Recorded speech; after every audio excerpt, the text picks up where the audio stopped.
Welcome to lesson 7. Today we are going over the rhetorical situation, and I know what you're thinking. We have gone over and over the rhetorical situation, but I think it's in our best interest as we were preparing for that rhetorical analysis AP exam prompt that's taking place on May 20th that we deeply understand it. And so today, as we're going through this, it's going to be a lot of note taking. There will be a check for understanding following the video, and then you will complete the mastery check for today, kind of keeping in mind what we've gone over in class. So before we get started, here is what is graded this week. Lesson 5 is a completion grade. So if you completed that, you'll get 5 work habits points. Lesson 6, also a completion grade, and that is 5 work habits points. And then today's mastery check is a formative assessment. You'll complete that in Edulastic.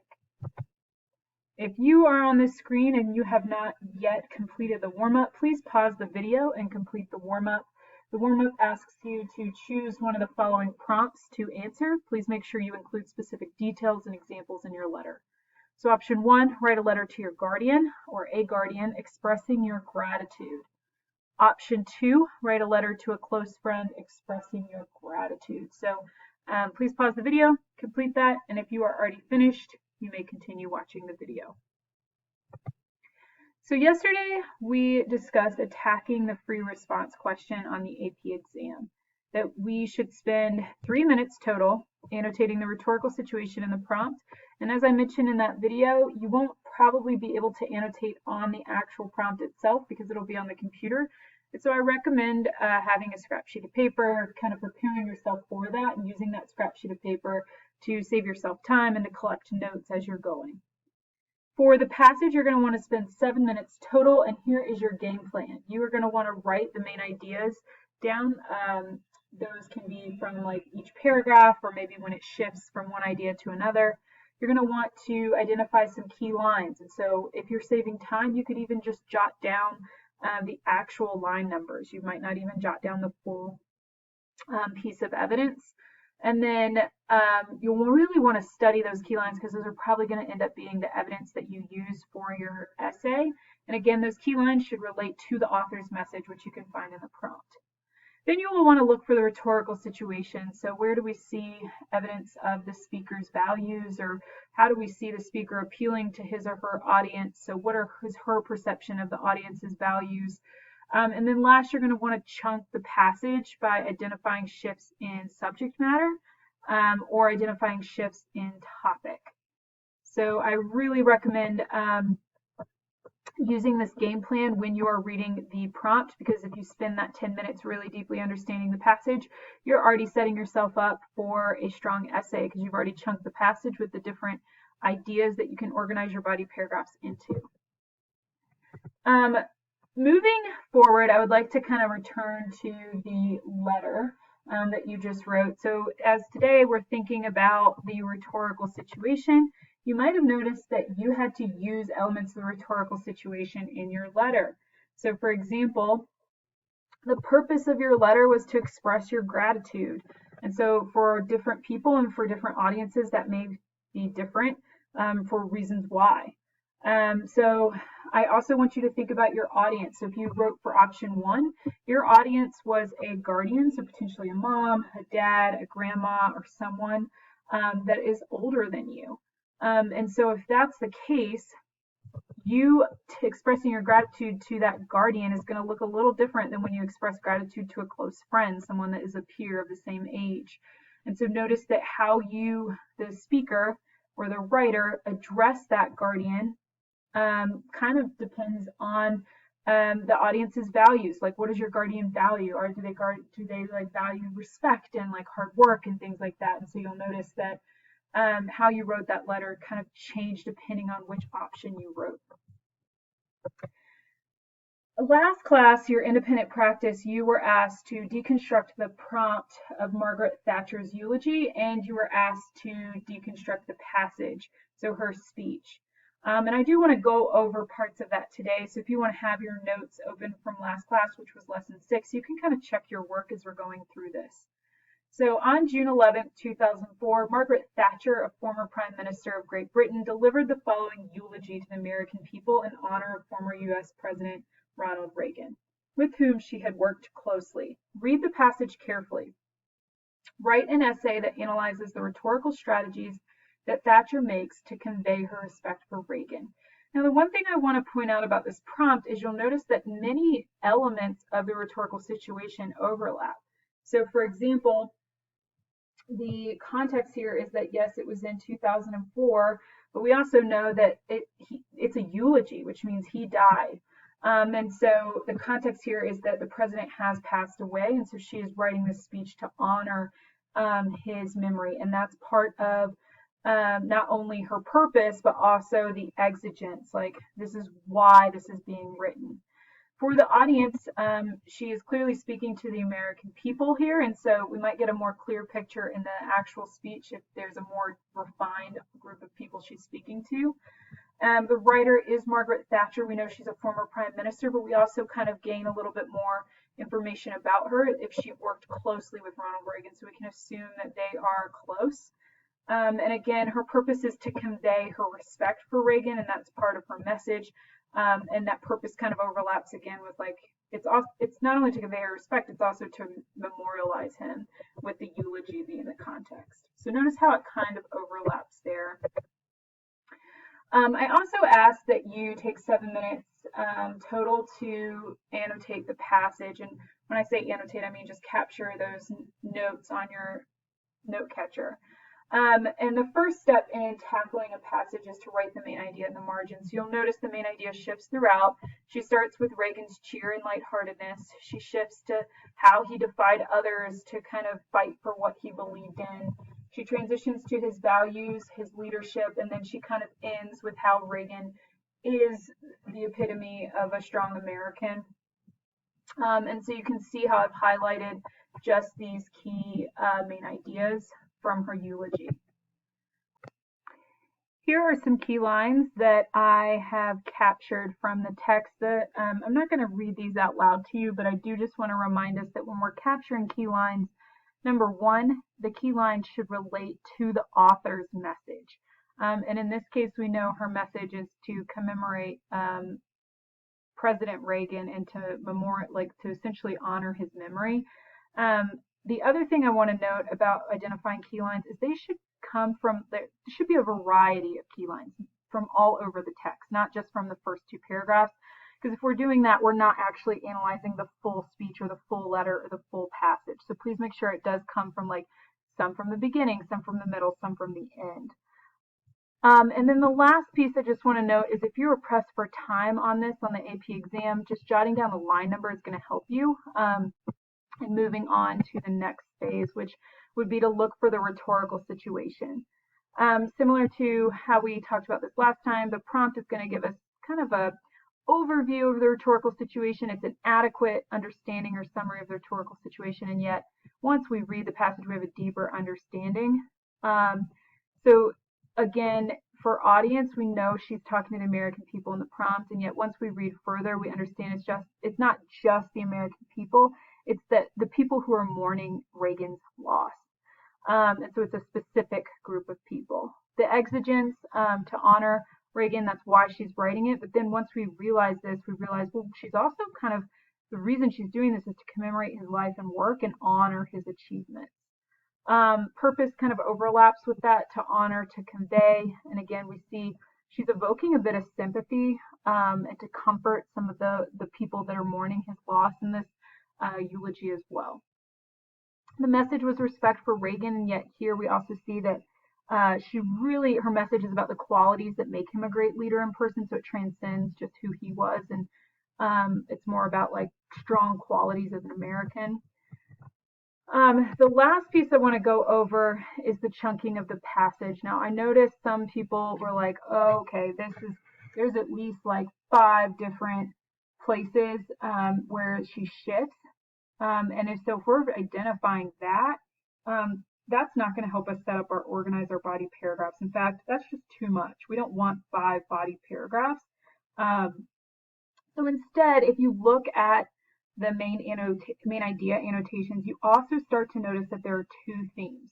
And I've kind of highlighted those in orange and blue. The first theme that stands out to us is that Thatcher is looking at Ronald Reagan as a person, like the human qualities of him. And then the second is Thatcher looking at Ronald Reagan as a leader. And so what we've just done is now we have our two body paragraphs. One body paragraph is about how she views him as a person and a human, and the other is about how she views Ronald Reagan as a leader. And now we need to ask ourselves, okay, so if these are the topics of our body paragraph, what choices, rhetorical moves does she use to prove his humanity or to prove his strong leadership skills? And that's when we go back and we identify her use of anecdote or her use of repetition or her use of metaphor or whatever it may be.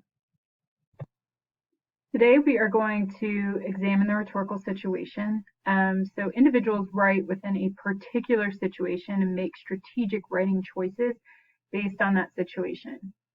Throughout the year, we have analyzed a lot of writing choices, but today we're really focusing on the particular situation that writers write within. So earlier, I asked that you complete a warm-up where you wrote a letter of gratitude, either to a guardian or to a close friend.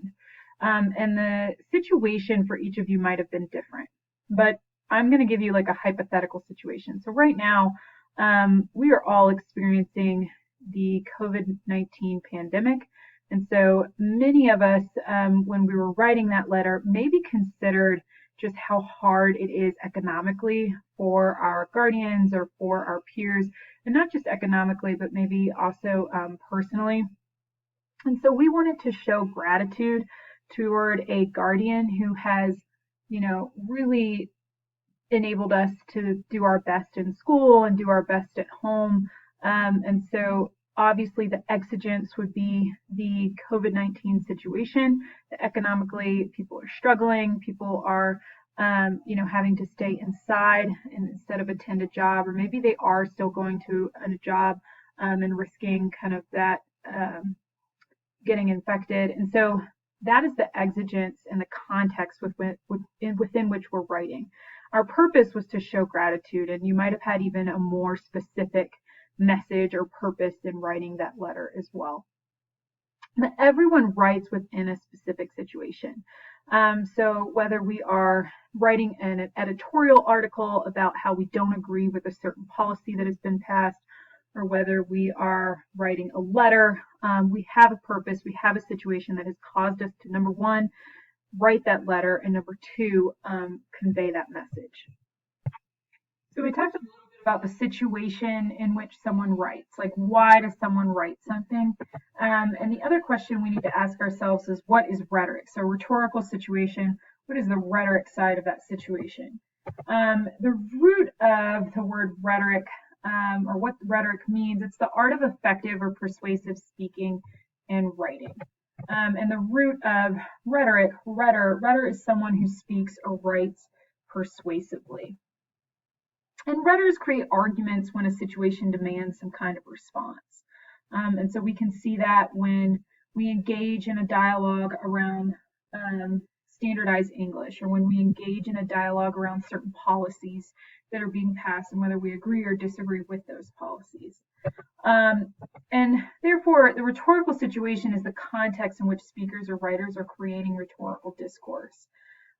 So again, if you pick up the New Yorker, you might notice that many of the articles right now pertain to some form of COVID-19, whether it's around how our economy is being impacted by that, or how our medical facilities are being impacted by that, or research that's coming out for future viruses. And so notice that there's a situation or a context that spurs these different passages and articles, and that situation is kind of what we need to get to the root of.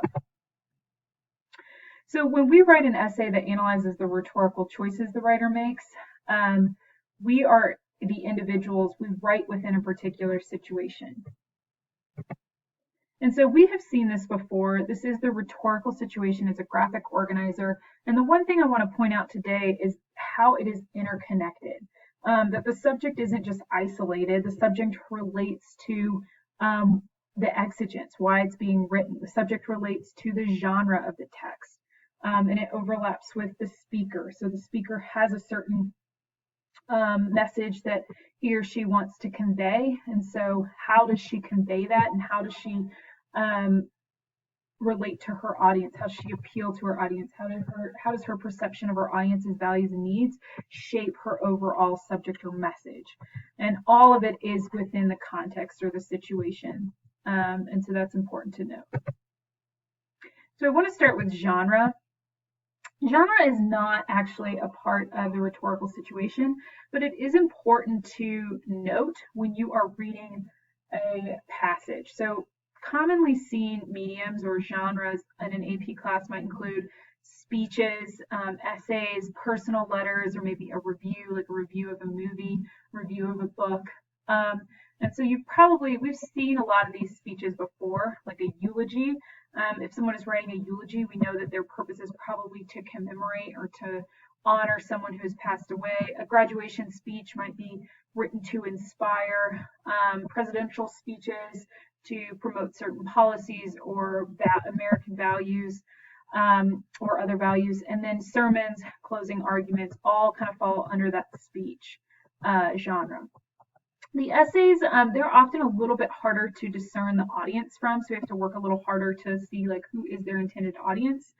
But it can be an excerpt from a longer work, an article from a publication, an editorial. We do not know what we're actually going to get on the day of the rhetorical analysis AP exam. We don't know if it's going to be a speech or an essay or a personal letter, but no matter what, I think what we can do is always remember that like it's important to recognize the genre. If it is a speech, we know that there's more than one person that's usually the audience. If it is a personal letter, like the letter you wrote earlier in the warm-up, you know you intended for only one person to read that letter. So Abigail Adams wrote to her son. She did not intend for everyone to read her letter. That was a personal letter. So her intended audience was to her son. The next is context. The context is the time, place, and climate in which the text occurs. So earlier I talked a lot about how depending on the letter of gratitude that you wrote to your guardian or to your peer, that many of us might have thought about the context of our current reality, and that is that we aren't in school right now, and that's because of the COVID-19 pandemic. And so that would be the context for our letter if we were writing gratitude because someone has really helped us through a hard time of being isolated and feeling alone. The key details are historical, cultural, and or political issues occurring when the piece was written. So I'm not going to read all these questions to you, but one of the questions to ask yourself, and I'm going to go to number 3, what makes this argument appropriate for this audience in this time period? So in the Abigail Adams letter to her son, we remember that this is written in 1780. It was shortly after the start of the Revolutionary War, and so her referencing tyranny and war kind of bolsters her son's sense of patriotism, that like he has experienced this, and so therefore he should, be better for it and move forward. The next is exigence, and exigence is the stimulus for the text. So the event that inspires, provokes, or prompts the speaker to create the text. Writing doesn't happen in a vacuum. And I've said that over and over again. We don't just write something to write it. Yes, there is such thing as free writing, but many of the things that we read in class are written for a purpose. And so a specific event might have happened, a reaction. Maybe this person had a reaction to a specific event. And questions that we can ask ourselves is like, what event led to its publication? What has prompted the author to write this piece? And you'll remember that in the Abigail Adams letter, she wrote that letter, it was a personal letter, because he was so reluctant to go abroad.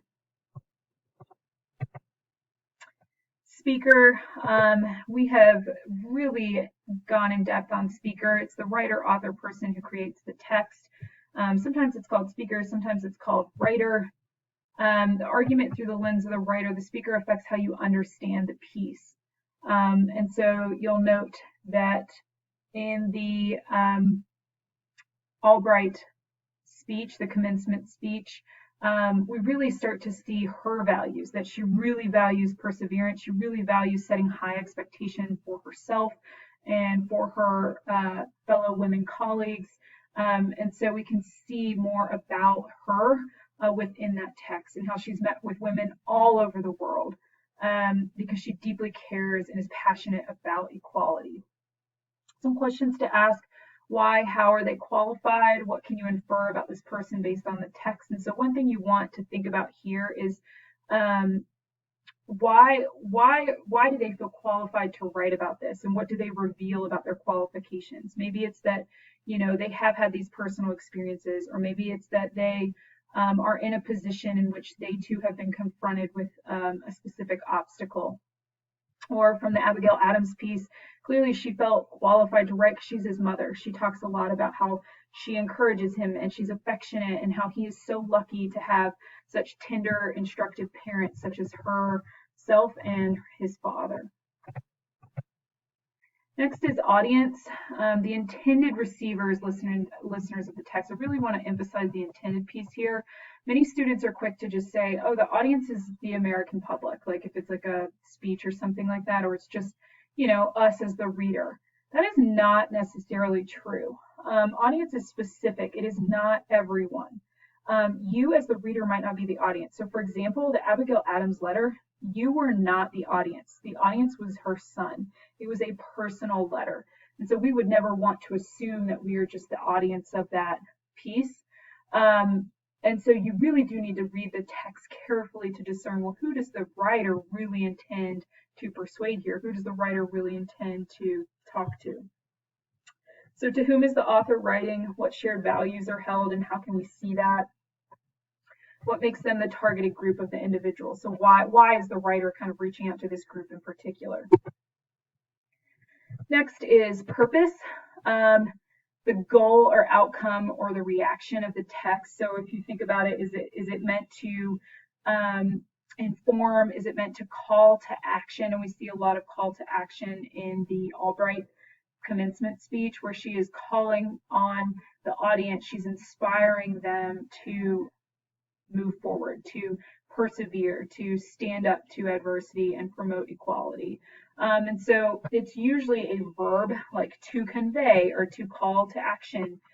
So some of the things we want to think about: what does the speaker hope to achieve when we're thinking about purpose? And so what does the speaker want the audience to believe or understand, or like how do they want to spark a reaction from the audience? So what is the overall purpose? Is it to shock someone into doing something? Is it to encourage? So we saw the Abigail Adams letter. Her purpose was really to encourage her son to take advantage of those opportunities. Last is message. That's the content or subject matter of the text. And so key details here, it's usually like a general topic, content, ideas contained in the text. We normally see the message in the prompt. And sometimes we can have that overall idea of the message and it becomes bigger once we continue reading the text, and sometimes it remains the same. It should be a few words or a phrase. The message might evolve throughout the piece. So thinking about like, what is the main idea of this? What is the argument or the claim? What does the content signify? And so in the Abigail Adams piece, it was really the message of that was she wanted her son to engage with every learning experience, to really hone in on this experience in order to be a better person and a better statesman, and that better person and statesman is key in her message.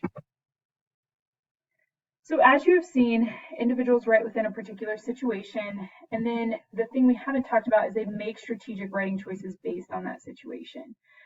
What we don't want to do is just look for those writing choices.